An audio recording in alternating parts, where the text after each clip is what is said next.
According to this report, home prices of all types rose in price by a factor of 18.2% in the GTA, up to a median price of 1. In today's video, home prices continue to rise, but is supply to blame? We're going to go over it today.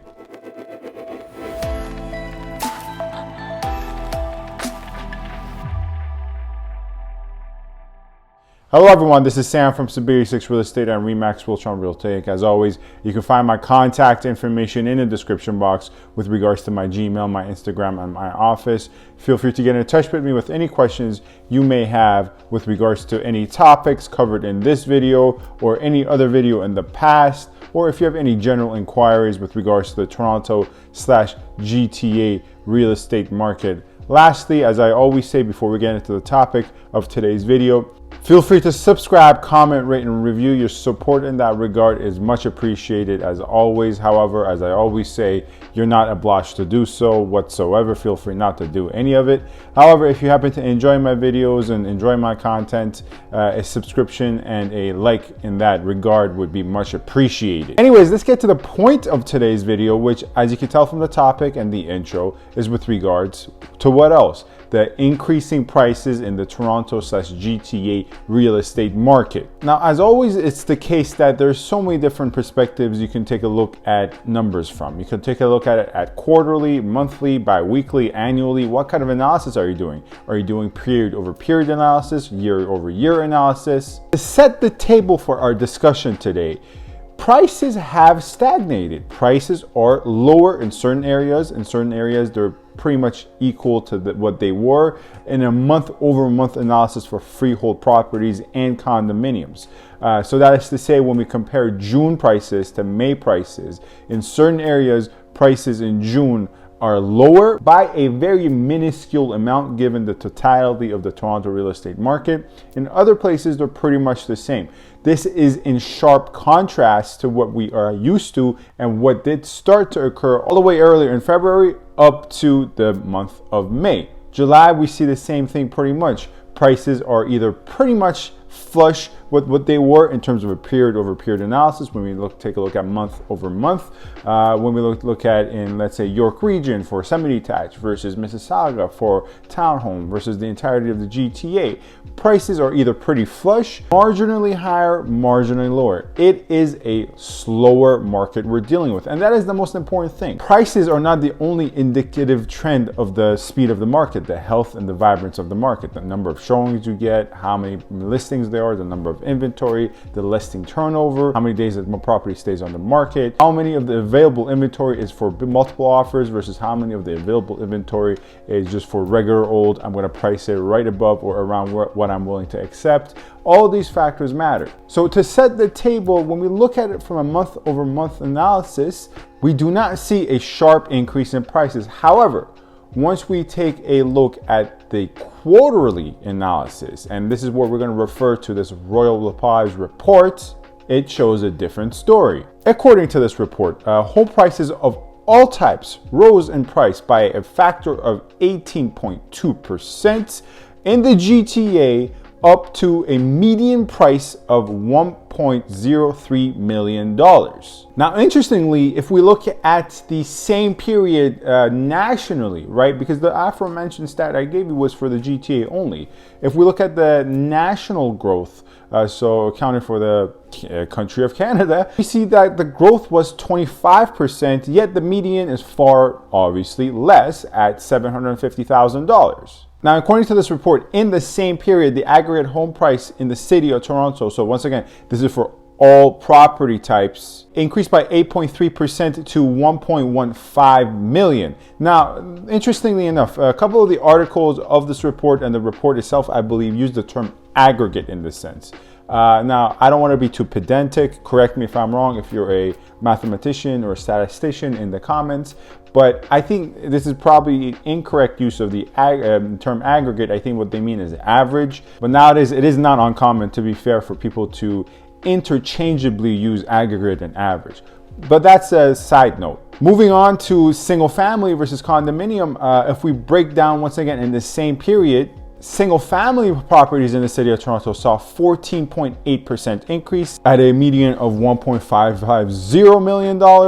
And then when we look at condominiums, we saw an increase of 5.6% to a median of $695. Now, before I get into my opinion, let me just say something off the bat. Let me just set the table once more.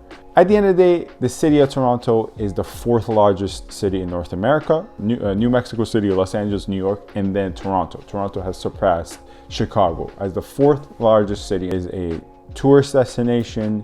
It is a metropolis. It is one of the, in my opinion, best cities in the world. It is technically not a coastal city because we're by a lake, we're not by an ocean. It feels and has the vibes of a coastal city by the water in the East Coast. In a lot of ways, it is just another much smaller New York that once again is a worldwide destination. It is a worldwide city. And I want you to point me a worldwide city, a worldwide destination that is by any means cheap. San Francisco, Los Angeles, Chicago, Shanghai, Tokyo, New York, London. None of these cities where Toronto is in that upper echelon, besides, none of these cities are cheap by any means. So we have to first acknowledge the fact that by virtue of being one of the only metropolises, one of the 10 metropolises that exists in the planet Earth, Toronto real estate will always have a certain baseline in terms of how expensive it is, and it's never going to dip below that baseline. Now that we have acknowledged that, let's get into my personal opinion and analysis. Now, I saw many reactions to this report and many articles as well online, pretty much blame supply for the ever increasing prices of, Toronto/GTA real estate. Now, in this latter portion of this video, I'm just going to provide you with my opinion on the matter. I do not believe supply to be the primary issue. What I believe to be the primary issue, and the issue which supply is contingent upon, is city planning. I do believe that poor city planning in turn impacts supply, and supply in turn impacts the shortage, if you want to term it like that, of housing that may or may not exist. What do I mean by that? Well, take a look at the further east and further west regions of the GTA. Let's take Durham, for instance. On paper and in person, so because I'm a real estate agent at the end of the day, so I don't just look at the facts, numbers, and trends. I work with people.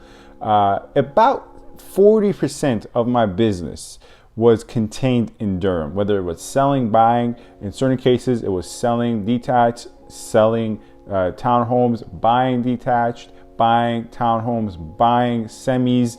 It all was contained within Durham, and in the lease side as well. The numbers also point this out as well. Durham had a substantial increase in interest, in the influx of demand, and there was ample opportunity for sellers to take advantage of this demand in terms of the inventory available in the area. To be far more specific, we are talking about Pickering, Ajax, and Whitby as the main focal points of these areas. Now, in the central locations of the GTA, very much so central, such as North York, such as Midtown, I personally noticed, not in the numbers, but in my personal business, most of the business was derived from sellers. This is obviously excluding condominiums. We're only speaking about freeholds in this analysis. And the numbers back that up as well. Although, of course, North York, Midtown, such areas saw a substantial increase, and the properties here are far more expensive than properties in any area in Durham. Percentage increase, the point of appreciation was far less. So simply put, Durham increased more by percentage, but properties are still cheaper there.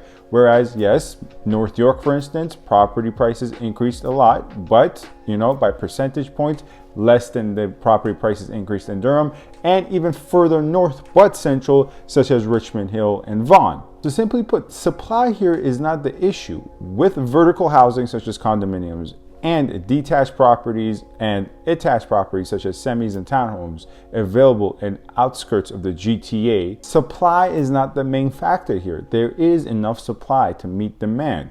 The issue is the city planning. Most people do not want to live that far from downtown Toronto, from central Toronto, from the subway line. We have to look at who is doing most of the buying. Most of the buying in the market are not baby boomers who are now looking to retire. Obviously, this is looking at end users exclusively, right? We're putting aside investors. There's a lot of investors who are baby boomers who have an expansive portfolio. But in terms of end users, most end users are Gen X individuals who the possibility of them buying somewhere an hour to an hour 20 minutes away from some sort of resemblance of the city of Toronto, York region even, is a hard pill to swallow. So personally, I am of the opinion that although supply is part of the issue, the larger issue is city planning.